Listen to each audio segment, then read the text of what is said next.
Banking খাতে সার্বিক আমানতের প্রবৃদ্ধি খুব একটা ভালো না হলেও ২০২৪ সালের অক্টোবর থেকে ডিসেম্বর পর্যন্ত ৩ মাসে কোটি টাকার বেশি জমা থাকা অ্যাকাউন্টের সংখ্যা বেড়েছে প্রায় ৫,০০০।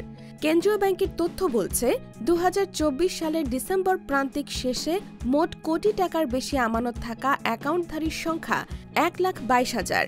সেপ্টেম্বর প্রান্তিক শেষে এমন অ্যাকাউন্টের সংখ্যা ছিল ১,১৭,০০০, অর্থাৎ ৩ মাসের ব্যবধানে কোটি টাকার বেশি জমা থাকা অ্যাকাউন্টের সংখ্যা বেড়েছে ৪,৯৫৪টি বা ৪.২৩%।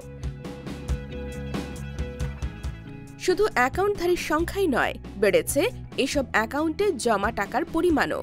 কেন্দ্রীয় ব্যাংকের তথ্য অনুসারে ডিসেম্বর প্রান্তিক শেষে কোটি টাকার বেশি জমা থাকা অ্যাকাউন্টের আউটস্ট্যান্ডিং ব্যালেন্স দাঁড়িয়েছে ৭,৭৫,০০০ কোটি টাকা।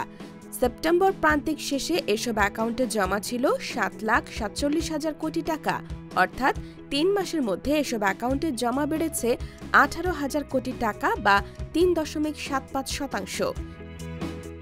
একটি বেসরকারি ব্যাংকের ব্যবস্থাপনা পরিচালক জানান, সরকার পতনের পর দুর্বল ব্যাংকগুলোর পর্ষদ পুনর্গঠন করে বাংলাদেশ ব্যাংক।